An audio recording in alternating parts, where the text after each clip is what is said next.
when we have talked the last once in a while about the zeal of God, we've noted that it speaks very much of God's passion for his people. It speaks of a sense of faithfulness, of dedication, of a commitment that's blended together with a covenanted, loving relationship. Sometimes, though, when we talk about that steadfast love that is a part of God's zeal for us, we tend to sterilize it. So Connie asked me to warn you that the next few images on my screen may be a little intense. So if you don't want to look at that, that's supposed to be fair warning. Of course, that's like saying don't think about elephant right now. So be careful. Okay. Isaiah 63 is such a powerful passage. I don't know. It took me a while when I was reading it before I understood what was happening in these verses. Ken did a great job of reading them for us, but I'm going to go through them again because the impact of these verses is so strong. It begins with a question that comes from the people of Israel. Who is this who comes from Edom, in crimsoned garments from Bozrah, who is splendid in his apparel, marching in the greatness of his strength? The picture that we have here is of a warrior coming up from battle. And what does it mean that his garments are crimson? They're red, right? They're red for a reason. He's coming up from Edom, from that area. And the people ask him, or he answers, "It is I, speaking in righteousness, mighty to save." He hasn't said so yet in this passage, but this is talking about our God. That he's the one marching up from Edom. And he's speaking in righteousness. He's coming for salvation. And so they ask him, "Why is your apparel red, and your garments like he who treads in the winepress?" He says, "I have trodden in the winepress alone. And from the peoples, no one was with me. I trod them in my anger, and I trampled them in my wrath. Their lifeblood spattered on my garments and stained all my apparel." I tell you, this is a powerful image, isn't it? Of what God did in Edom and Bozrah. And he says, "For the day of my vengeance was in my heart, and my year of redemption had come. I looked, but there was no one to help. I was appalled, but there was no one to uphold. So my own arm brought my salvation, and my wrath upheld me." Wow. And he says, "I trampled down the peoples in my anger. I made them drunk in my wrath, and I poured out their lifeblood on the earth." Is this a powerful passage? Speaking of God coming in this judgment against the people of Edom? Oh, to me, this is just amazing. And the very next words that he says in verse 7 are this. This is the people of Israel now. Recognizing that they see God, they see him coming as a warrior covered in blood, treading out his wrath and his vengeance against these people. The people of Israel say, "I will recount the steadfastness of Jehovah." What? That's what you get from this? I will recount the steadfastness of Jehovah. The praises of Jehovah, according to all that God has granted to us, the great goodness to the house of Israel that he has granted them according to his compassion, according to the abundance of his steadfast love. When the people of Israel saw God coming as a warrior, covered in blood, they thought of steadfast love. Is that how we think of steadfast love? Not me. Well, not how I used to. So I started thinking about this. We started our studies about the zeal of God back in the book of Exodus, where God is giving to the children of Israel his 10 commandments that they are to follow.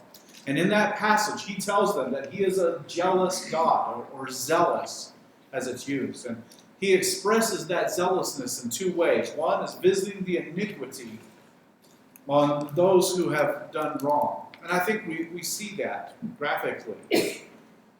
But he also expresses that zeal for his people in steadfast love. He says, to those who love me and keep my commandments. I thought when I was preparing these lessons, this lesson about steadfast love would be all like flowers and sunshine and rainbows.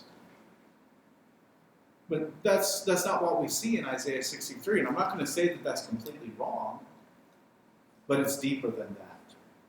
Love and obedience are a part of our covenant with God, and he has made this incredible relationship with us. The word that's used for steadfast love in the Old Testament has the idea of, sometimes it's translated loving kindness, and sometimes it's in the King James translated mercy. It speaks of a covenanted relationship of love, that because we love someone, we make an agreement together with them. So with God, he told the people of Israel, I will be your God, and you shall be my people. We do it in marriage vows, when we become husband and wife, and we become one flesh. That's a covenanted relationship. And it's not the covenant that drives the love, it's the love for each other that drives the covenant. We always have to remember that. There's a faithfulness that we have because of that love. So, here God speaks of his relationship with them and that he is zealous or jealous, and he shows that in the steadfast love. So the question is, how do we see Jehovah's steadfast love for us? So this is the sunshine and rainbows part, right? That this is something we can see every day. If you continue actually in Isaiah 63, verse 7, you'll notice when he talks about God's steadfast love, even when he's coming in this great judgment, he says, according to all that Jehovah has granted to us, and the great goodness to the house of Israel. So how did they see God's steadfast love? It's by the benefits, the things that God had done for his people that he granted in his great goodness. He says that things that were granted in compassion according to the abundance of his steadfast love. So for Israel, there's this sense of all the good things that we have, they come from God. And isn't that what James tells us? Every good and perfect gift comes from the Father of lights, with whom we have to dwell. That's James 1:4. It's in the book of James. Notice in verse 9 how he speaks of this steadfast love of God. In all their affliction, he's talking about the people of Israel. In all their affliction, he was afflicted.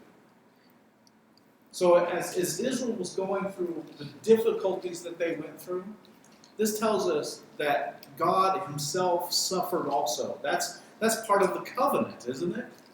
That when the one I'm with, when they're suffering, I suffer. It hurts me to see them suffering and to know the things that they're going through. And it says, the angel of his presence saved them, and his love and his pity, he redeemed them. He lifted them up and carried them all the days of old. There may be a reference in this last verse here, very specifically to what happened in Egypt. When they were in Egypt and when they were being afflicted, that's when he started preparing to bring them out. And he redeemed them from that slavery. He brought them out of that slavery. He carried them as of old. Now, during that time, when he was taking them from Egypt to the land of promise, did God show to them steadfast love? Every single day, he showed that to them. Turn with me in the book of Deuteronomy. We're going to look in Deuteronomy chapter 29. Deuteronomy is written as the people are getting ready to enter into the land of Canaan. This will be the second attempt, because their first one they rejected. So this is after 40 years of wandering in the wilderness, and Moses is recounting the law to this new generation of Israelites. And this is what he sums up to Israel of what God has done for them. Let's start in verse 2. Deuteronomy 29, verse 2. And Moses summoned all Israel and said to them, "You have seen all that Jehovah did before your eyes in the land of Egypt, to Pharaoh and to all his servants and to all his land. The great trials that your eyes saw, the signs and the great wonders. But to this day, Jehovah has not given you a heart to understand or eyes to see or ears to hear." Listen particularly now, verse 5. "I have led you 40 years in the wilderness. Your clothes have not worn out on you, and your sandals have not worn off your feet. You have not eaten bread, and you have not drunk wine or strong drink, that you may know that I am Jehovah your God." So in 40 years walking in the wilderness, 40 years, their clothes didn't wear out. How many of you have a 40-year-old piece of clothing in your closet? I have some in the drawer, but they have little holes in them and things. They're just a minute. They don't last. But 40 years, we're not talking about 40 years in the closet and you bring it out once a month or every once in a while to wear it. This was 40 years of going through the wilderness, and their clothes didn't wear out, and their sandals didn't wear out. Sometimes God's steadfast love is seen in the little things. Put that in quotes. In the little things that he does for us every single day. He took care of their clothing. He took care of their sandals. Where did they get their bread? It was manna from heaven. Where did they get their meat? It was quail that God provided for them. He provided for them water while they were in the wilderness. God's steadfast love, and we must not forget this, is seen in those things that God does for us every day. What's the song that we sing? Count your blessings. Name them one by one. And if we start doing that, we'll be counting all day long the blessings that we have from our God. It's just amazing. I don't know if you caught it, though, at the end of verse 3, though, the passage that we read. Did you notice what God said? He says, "But to this day the Lord has not given you a heart to understand or eyes to see or ears to hear." Even though God's steadfast love is before us all day long, we forget. We choose not to see those things. We don't ascribe them to God. And so they're just too easy to forget. Turn with me over to Deuteronomy 8. He warns people that this is exactly what would happen. Deuteronomy chapter 8, we're going to be in verse 11.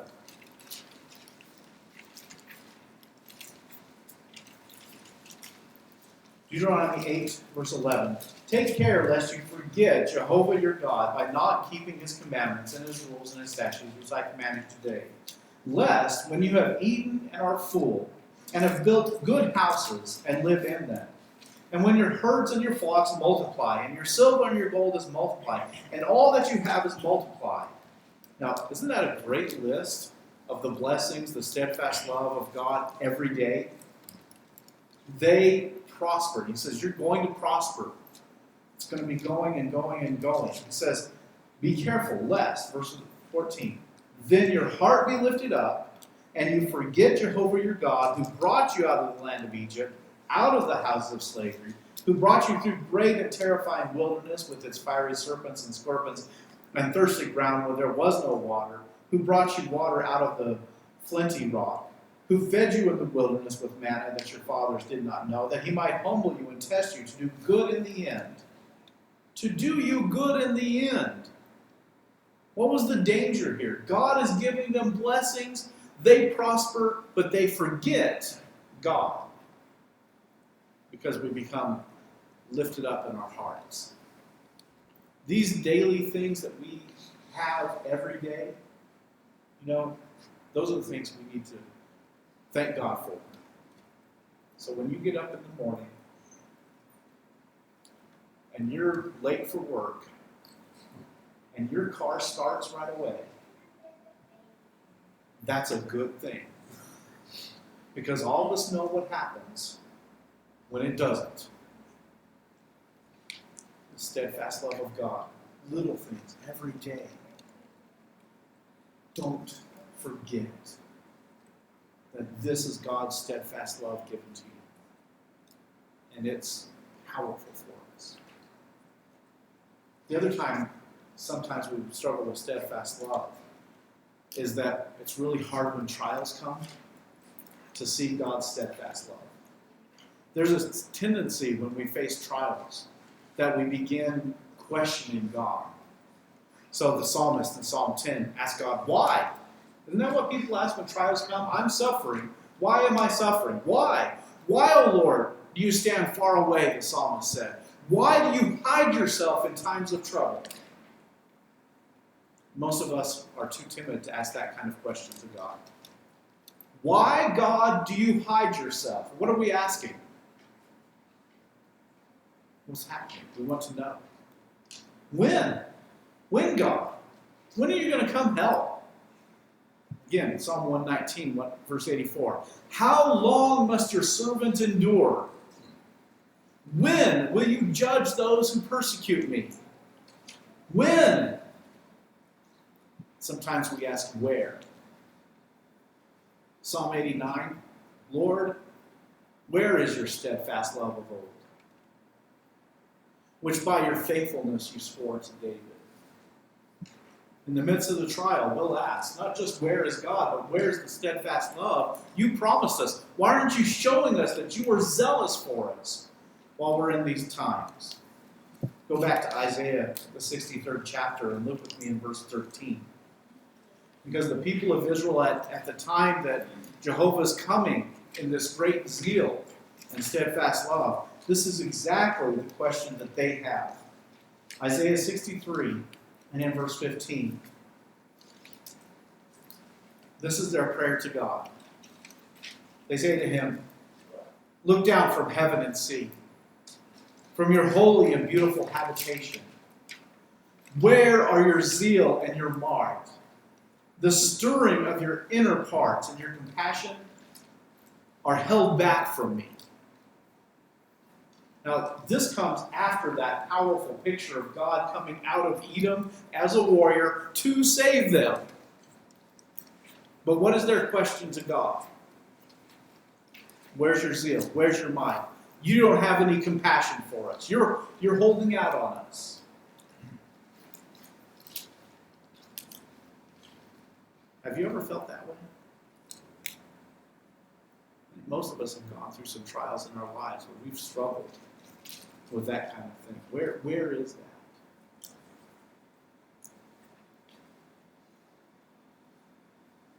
Verse 17. O Jehovah, why do you make us wander from your ways and harden our hearts so that we fear you not?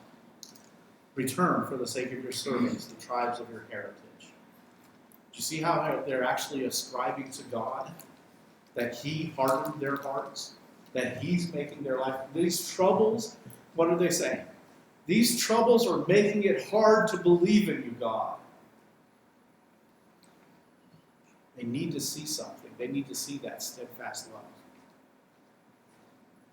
So let's go to Isaiah, the 37th chapter, and look at an example of that. I think it's an example most of us are familiar with, so I'm not going to try to go into too great of detail about this. But in Isaiah chapter 36 and 37, we have a little bit of history lesson given to us. When Hezekiah is the king in Jerusalem of Judah, he's a good king. He followed God. He destroyed idols, tried to get the people back to doing what's right. But during his reign, the Assyrians were sweeping through the Middle East. They were dominating the other nations that they were fighting against. I mean, it wasn't even close, the battles that they had. They were just blowing through the nations. And that included the nation of Israel. Of course, God was sending the Assyrians against Israel because of their failure to follow him. But not only had they torn through all of Israel, they had torn through all of Judea also. And now, this very large army of the Assyrians is surrounding the city of Jerusalem. The speaker for King Sennacherib of the Assyrians, his title is Rabshakeh. And the Rabshakeh calls out to the people who are standing on the walls looking down at this army that's surrounding them, this incredibly powerful and successful army. And the Rabshakeh says this. This is in Isaiah 36, beginning in verse 18. He says to them, "Beware lest Hezekiah mislead you by saying, 'Jehovah will deliver us.' Has any of the gods of the nations delivered his land out of the hand of the king of Assyria? Where are the gods of Hameleth and Arpad? Where are the gods of Sepharvaim?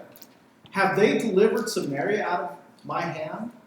Who among all the gods of those lands have delivered their lands out of my hand, that Jehovah should deliver Jerusalem out of my hand?" Ouch.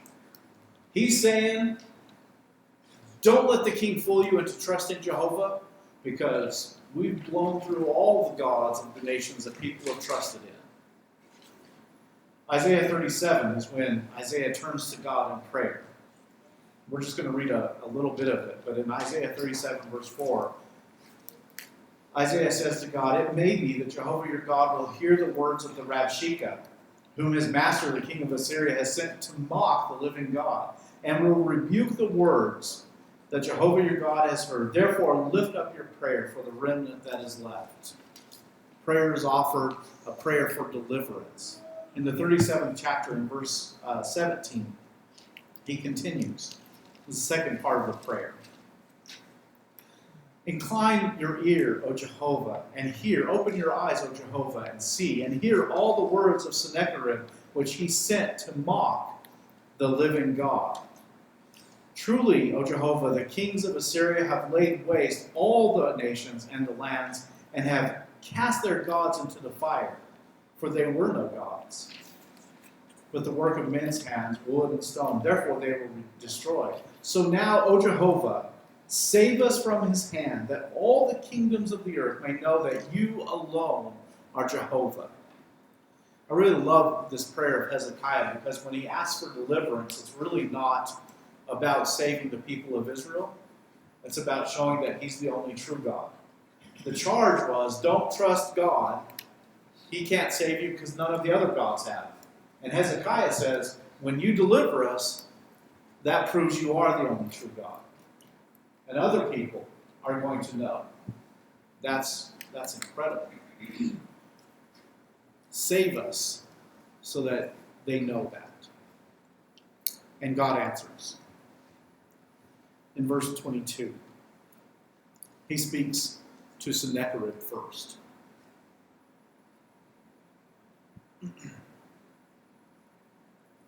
Well, I guess this is about Sennacherib. "She despises you," Sennacherib toward the Israelites. "She despises you. She scorns you. The virgin daughter of Zion, she wags her head behind you, the daughter of Jerusalem." So what is the king Sennacherib's attitude toward Jerusalem? He has disdain for them. Verse 29.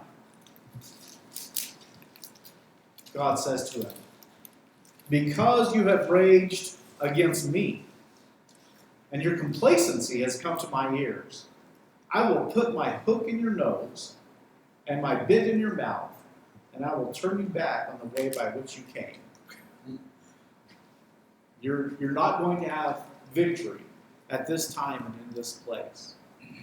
Now, we didn't read this section of it, but the Assyrian king Sennacherib, through the Rabshakeh, even says at one point that Jehovah sent me here to destroy you, which was true, to send for the Israelites. But he'd gone too far in going into Jerusalem.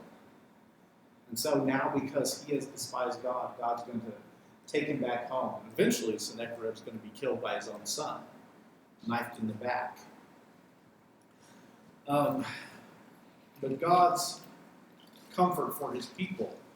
And what he does for them is incredible when he says, I'm going to send him back. If you look in Isaiah 42, verse 13, you'll see the same attitude. Why does God do this to the king of Assyria? It says in Isaiah 42 and verse 13, Jehovah goes out like a mighty man, like a man of war. He stirs up his zeal. He cries out. He shouts aloud. He shows himself mighty against his foes. I really like this passage because not only do we have God as being like this man of war, he stirs up his zeal. I think probably it was because I watched Braveheart more than any other show that don't laugh, Rick. In that show, how did the smaller Scottish forces get set to go fight against the larger and more powerful English forces? They started yelling and shouting, banging swords on shields. They had to, for lack of another word, rev themselves up, right? They had to build up their zeal for going into that battle. Isn't that what this is saying about God? That God stirs up his zeal. He cries out. He shouts aloud. He shows himself mighty against the foe. He's going into battle, and he's going in not, okay, well, I got to do this job. How would we say it now? He gets himself pumped up. He gets pumped up before he goes into battle because he's got a job to do for his people. He's going to save them. Is that steadfast love?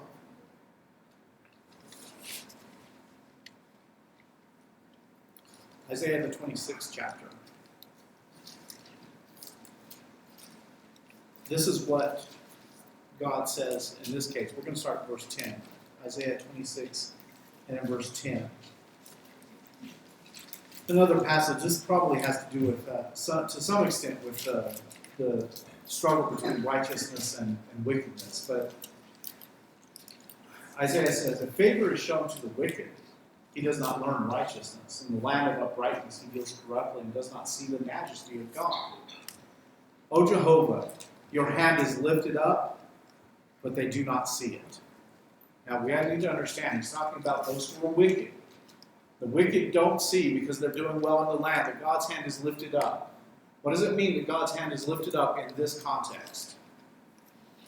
Is it a wave? How y'all doing? This is lifted up to bring down the sword, right? This is lifted up to bring down the punishment, the judgment. O Jehovah, your hand is lifted up, but they do not see it. Let them see your zeal for your people and be ashamed. Let the fire of your adversaries consume them. I love that expression, don't you? Isn't that what God is talking about when he speaks to us of steadfast love? Let them see the zeal for your people. That's God's steadfast love. That's how we see the zeal. And in the case for the people of Assyria and the Israelites in Hezekiah's time, that's what they needed to see. So, God's promise to them. So let's go back to Isaiah 37. God makes a promise to Hezekiah of what he's going to do. Isaiah 37 and verse 32. He talks about a remnant that's going to go out. For out of Jerusalem shall go a remnant. Actually, let's start at verse 30. I'm sorry. I forgot to write down this part. And this shall be the sign for you. This is contrast when the Assyrians go home. This will be the sign for you. This year you shall eat what grows of itself. And in the second year, what springs from that. Then in the third year, sow and reap and plant vineyards and eat their fruit. And the surviving remnant of the house of Judah shall take again root downward and bear fruit upward. For out of Jerusalem shall go a remnant, and out of the mount of Zion a band of survivors. The zeal of Jehovah of hosts will do this. So for the people in Jerusalem, he says, this is the sign. You're going to be able to survive on just the food that grows up by itself, because they had been at war and everything was trampled and there wasn't food. But he says, for your people, there's going to be enough you can survive. And the next year, enough will come up, and you can survive on that. And the next year, you're going to plant things. And then he takes that analogy and turns it around for us and says that this is essentially what he's doing for them. The surviving remnant of the house of Judah shall take root downward and bear fruit upward. You understand that the first part of that, they hadn't taken root. They hadn't grown right. But he says there's going to come a time when that remnant is going to do exactly that. There's going to be a band of survivors. And what is the guarantee that Jerusalem's going to be okay? The zeal of Jehovah will do this. Could the king of Assyria stop it? Could any other nation stop it? No, because the zeal of Jehovah was going to do this for the people. Is he just talking in this passage about what's going to happen for Jerusalem? I don't think so. I think he's looking at the church, don't you? That he's looking to us and the hope that we have. Now, just to finish out the story of Hezekiah, in Isaiah 37 and in verse 36, it says, the angel of the Lord went down and struck 185,000 in the camp of the Assyrians, and the people rose early in the morning, and behold, there were all the dead bodies. The 185,000 men died in the camp. I don't know how many were in the army, but whatever was left fled in the night. There were just dead bodies. God, in his steadfast love, had come as a mighty man, shouting, and he showed his zeal and his steadfast love for the people of Israel in a way that is unbelievable. What an incredible story. Let's look at one more passage in Isaiah. Isaiah chapter 9. Isaiah chapter 9, verses 6 and 7. I think most of us are familiar with this prophecy. I think this is what all of this looks forward to, his zeal for us and his steadfast love. For to us a child is born, to us a son is given. The government shall be upon his shoulder, and his name shall be called Wonderful Counselor, Mighty God, Everlasting Father, Prince of Peace. Of the increase of his government and of peace there will be no end, on the throne of David and over his kingdom, to establish it and uphold it with justice and with righteousness from this time forth and forevermore. We all see this and understand this is a prophecy of the coming of Jesus Christ. This child would be born. He would be deity. He would be man. He would establish the kingdom promised to David. And how do we know that this was going to happen? God tells us. It's the zeal of Jehovah. Why did Jesus come? Because he's zealous for us and for our salvation. He wants us to be saved, and nothing was going to stop him. The Jews did not stop Jesus from fulfilling his plan. The Romans didn't stop it. No one stopped it. God accomplished through Jesus everything that he planned to. In Isaiah 59, we read the last couple of lessons about how God puts on his righteousness as his breastplate, a helmet of salvation on his hands, garments of vengeance, and he wrapped himself with cloak as a zeal, and he came as a redeemer. Not only the vengeance, but he comes as a redeemer. Just like for the people of Israel in Hezekiah's time, God's zeal for his people is demonstrated in power against the enemies. The enemies that Jesus dealt with are Satan and sin and death. And did God come as a mighty man, zealous and full of steadfast love for us? He was fighting for those who would follow him, freeing them from sin. He was fighting against those who would oppose him, who would oppose his people. He was fighting for those of us who follow him. And each day, we can enjoy that zeal and steadfast love. It's a powerful picture. So in our study of the zeal of Jehovah, what have we learned about it? 4 things. And this is covering 3 lessons. And I'm sorry that they're so far separated, but that's how it's working out. 4 lessons that we get. Jehovah's zeal is based on an exclusive relationship. It is a single-minded devotion to a covenanted person. So this is, I will be their God and they shall be my people. An exclusive relationship. That's why he says to the Israelites, I'm a jealous God. Don't worship other idols. Don't worship other gods. It's exclusive. And he gets jealous and angry if we don't. And that's why the second part of it is faithfulness. Blessings and grace and help. Even sometimes when we're unfaithful, God's zeal shows himself to us and that he deals with us in kindness.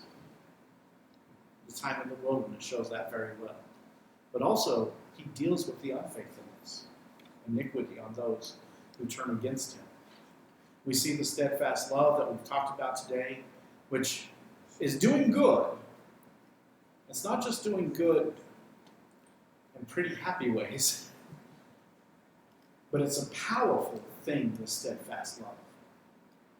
And sometimes that steadfast love shows itself in how he comes to save us because we are his people, and in spite of our own unfaithfulness.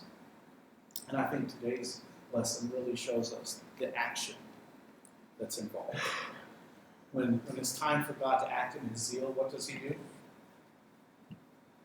He acts. Zeal requires that we do what is right. We know that wrong zeal often leads to wrong actions. We think of the Pharisees and Saul when he was persecuting the church.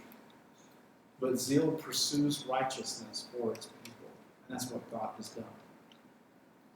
So the question that we have to ask is my zeal like God's zeal? And we have to think about that in 2 directions. Am I zealous for God the way that God is zealous for me?